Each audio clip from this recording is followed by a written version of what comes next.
In this video, I'm going to show you how to log into your account step by step. Hello, I'm Aurelis from Safeway Supply. This video walks through exactly what you need to do so you can successfully log in to your Safeway account. Let's get started.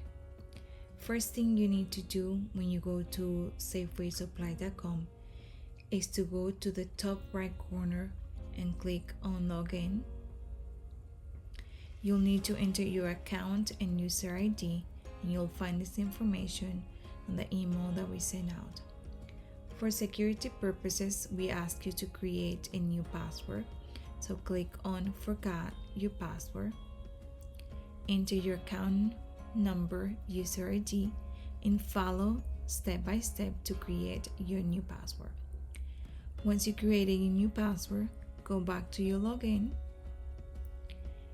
Enter your account number, user ID, new password, and click on Login.